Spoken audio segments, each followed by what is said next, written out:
Alors cette année, notre sortie culturelle sera la semaine prochaine sur le thème de la mine, justement pour le centre minier de Leeuwarden.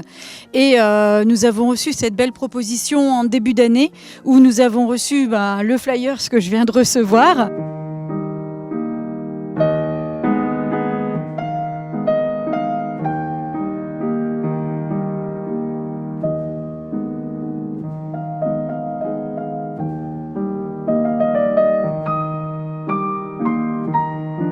Et du coup, on a débuté le projet avec Pierre Lamotte pour faire la scène sur Crespin, en fait, pour les accueillir chez nous et pour fédérer un peu plus les Crépinois à la culture.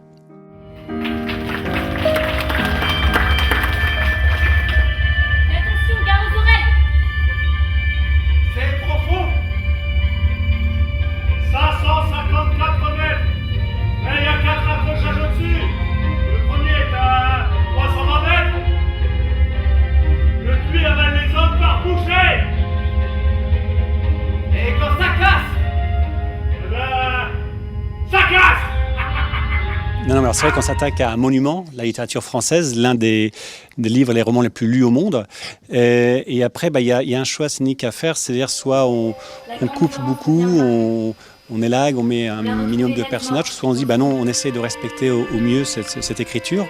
Et puis comme il y a beaucoup de descriptions, c'était une forme d'évidence de dire travaillons avec des écrans, ça va nous permettre de plonger directement dans les différents tableaux.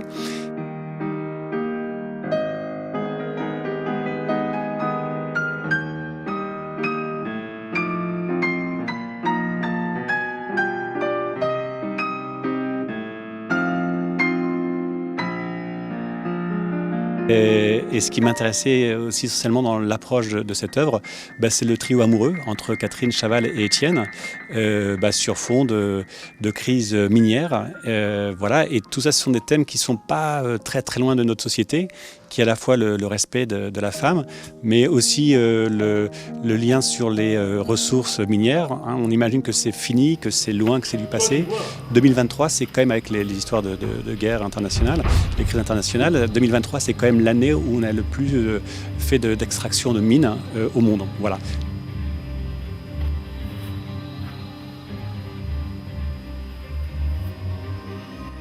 Allez, viens chez moi.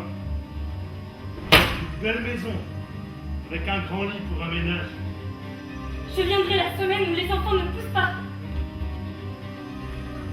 Arrête, je pense que non, je ne veux pas. Je sais que je suis trop jeune. Putain, quand je serai faite au moins. On n'a rien à craindre alors. Moi j'adore jouer ce rôle parce qu'en fait je trouve que je défends beaucoup de choses en fait avec ce personnage-là. On comprend, il y a vraiment la notion du consentement qui est jouée.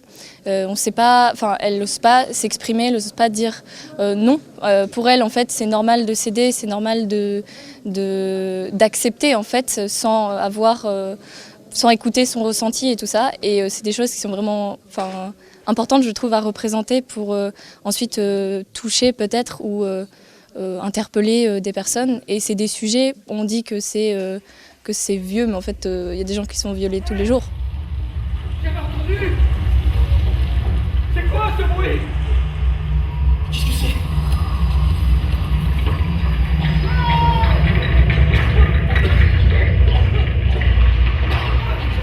Aujourd'hui, j'étais ravi, mais vraiment ravi. Ça reste quelque chose de surprenant. Ça, je vais pas dire que je reste sans voix, mais même s'il y avait que 3 comédiens, avec tout le travail qui est fait, on voyait vraiment le talent qui était là. Je peux vous le dire, et vous pouvez être très fiers de votre travail. Le talent, ça jouait très très bien. On était embarqués avec vous.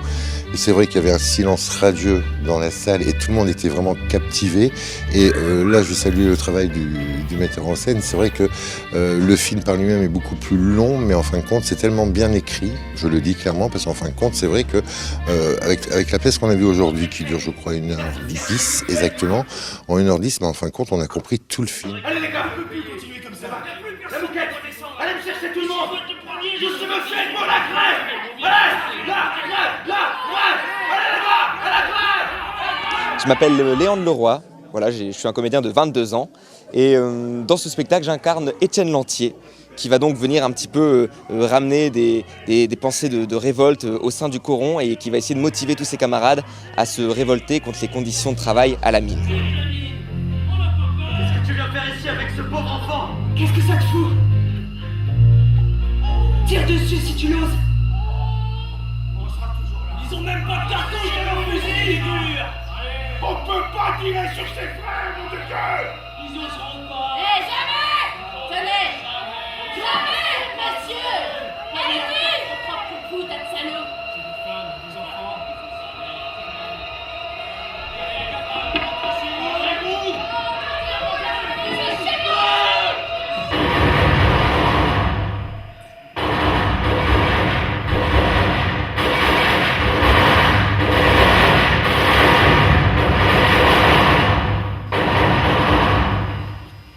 Hé, mon vieux, relève-toi! Je n'ai rien dit! Mais parle donc! Où as-tu mal? Donc dans la pièce Germinal, eh bien moi je vais incarner le méchant, le Chaval, parce qu'il faut du contrepoint. Pour que la pièce existe et qu'elle soit bien, il faut qu'il y ait des bons et des mauvais, même si voilà, on est des humains. Donc dans sa sauvagerie, Chaval il a un tout petit côté tendre aussi. Je me dois de le jouer et de le défendre. Et pourtant c'est un agresseur. Du flanc nourricier jaillissait la vie. Les bourgeons crevaient en feuilles vertes. Les champs tressaillaient de la poussée des herbes. Aux rayons enflammés de l'astre, par cette matinée de jeunesse, des hommes poussaient. Une armée noire, vengeresse, qui germait lentement dans les cieux, grandissant pour les récoltes du siècle futur, et dont la germination allait faire bientôt éclater la terre. Mes collègues maires, si vous regardez TV Crépin, vous voyez cette publication sur ma page, franchement je vous invite à convier la troupe chez vous parce que ça vaut vraiment le détour, croyez-moi. Voilà.